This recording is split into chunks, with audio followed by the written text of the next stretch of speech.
y'all. It's Shahid Isotin again, back with another video. I'm using my Android again, so it's probably going to be pretty dark. But here it goes. I'm going to talk some more about domestic violence. Now, globally, the victims of domestic abuse are overwhelmingly women. And women tend to experience more severe forms of violence in some countries. Domestic violence is often seen as justified, particularly in cases of actual or suspected infidelity on the part of the woman and is legally permitted. Research has established that there exists a direct and significant correlation between a country's level of gender equality and rate of domestic violence.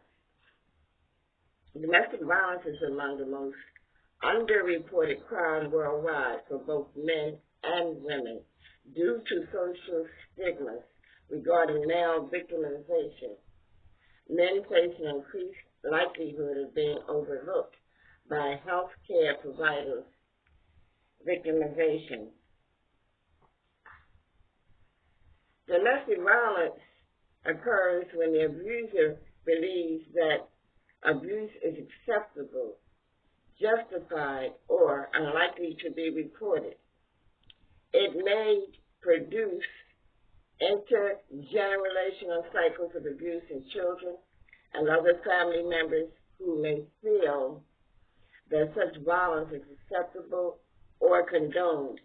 Very few people recognize themselves as abusers or victims because they may consider their experiences as family disputes that just got out of control. Awareness,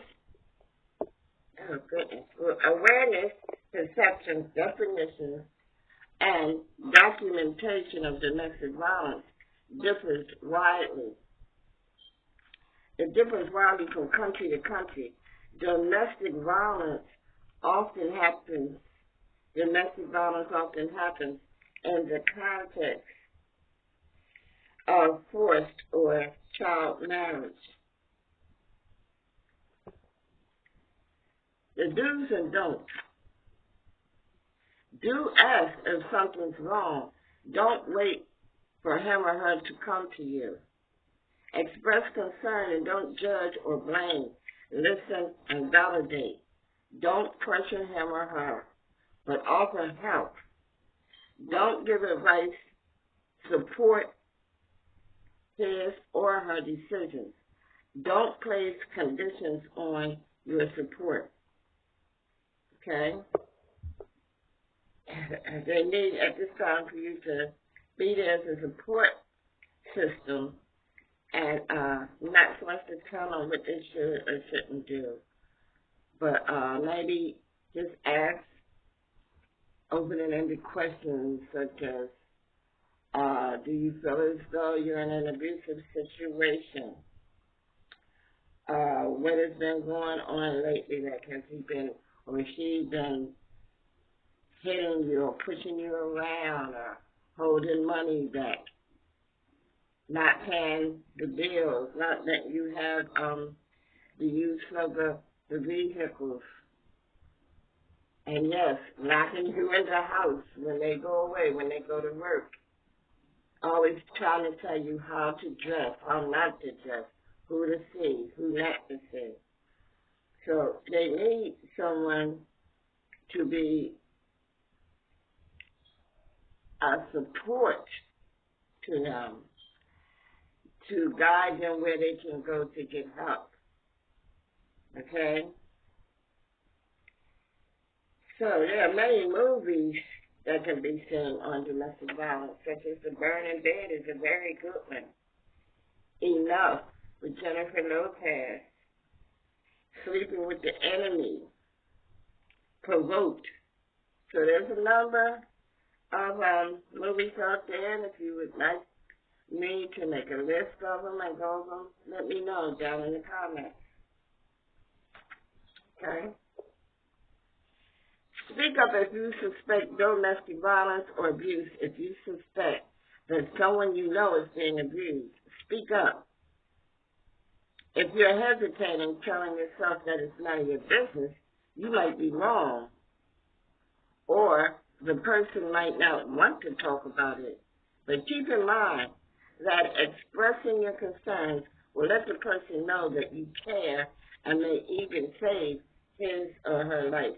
And this is one of the reasons why your abuser tries to limit who you see, who you talk to, and places you go, because they don't want people to tell you that you're being controlled.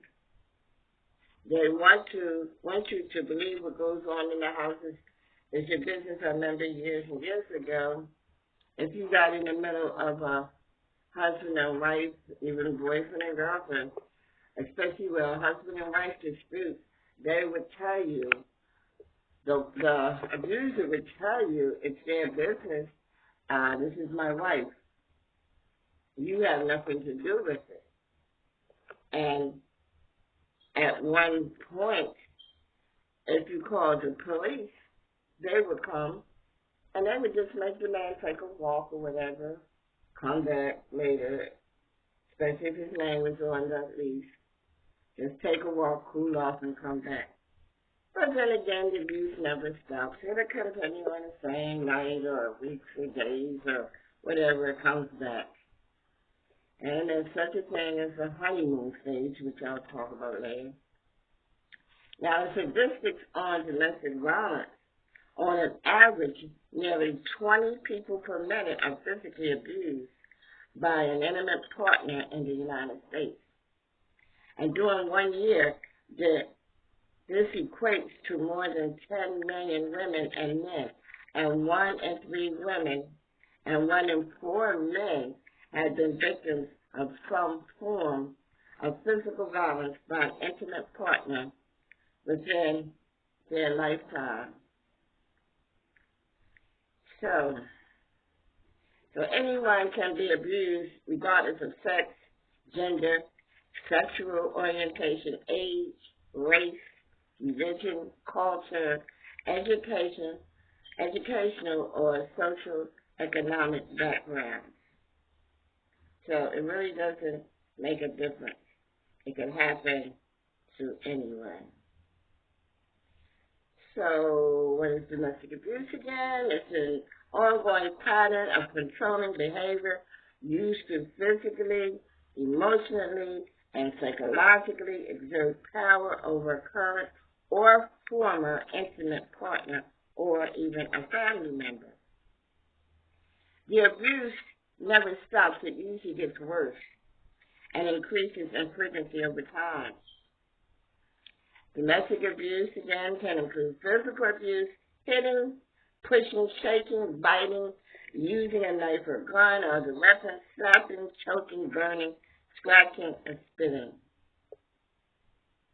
The psychological abuse, again, is humiliation and name-calling, threats and destroying property, control of another's movement and activities, isolation from family and friends, including actual imprisonment, control of financial resources, withholding information or resources, intimidation through the abuse of children or pets. Sexual abuse, again, is forcing unwanted sexual acts, physically attacking or verbally assaulting another's sexual part, intimidation through the abuse of children or pets. So, I guess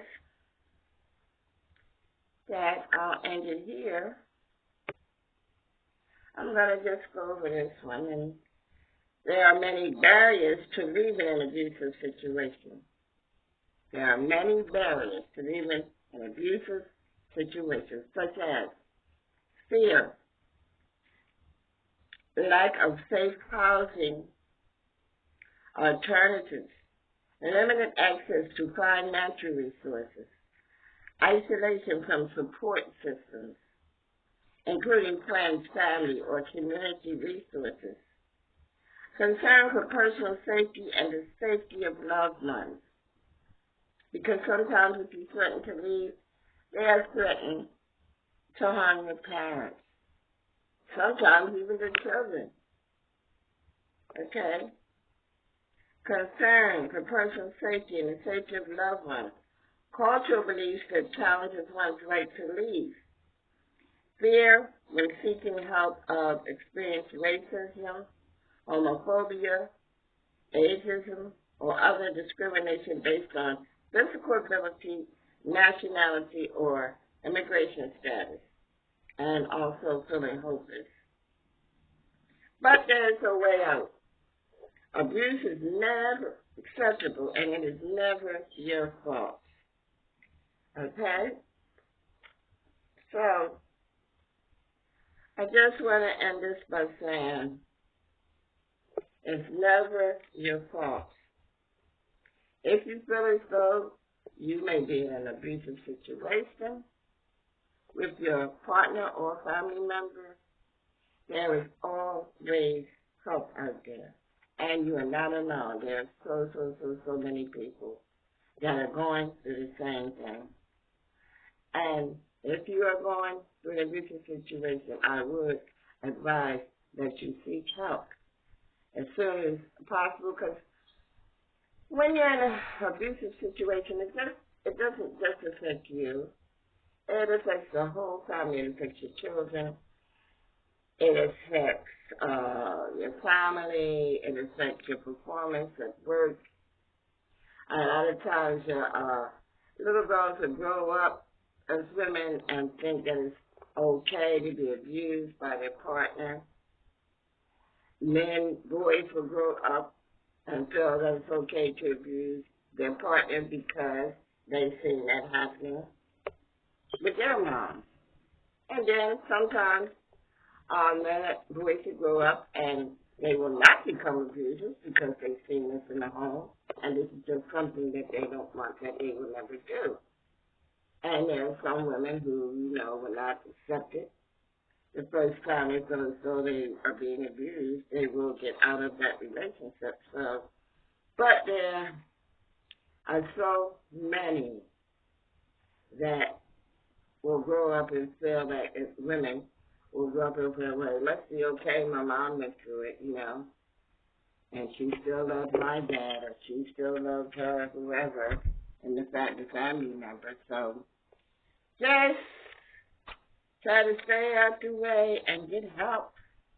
If you feel it's you or someone you know, a close family member or friend, close friend, that may be in an abusive situation, maybe you can lead them on to some information that may help them get out of the situation that they're in. And I will be back with another video.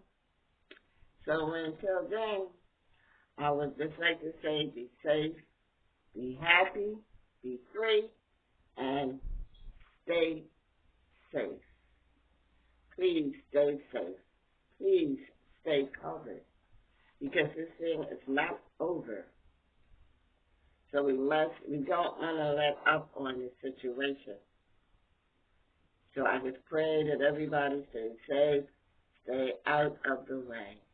And until I come back with another video, please like, share, subscribe, comment, and hit that bell so you may be notified of other videos. And I know that in one of my videos I forgot to say this, so I apologize. I'm still learning. So as Chillin' with Walt says, share. Peace.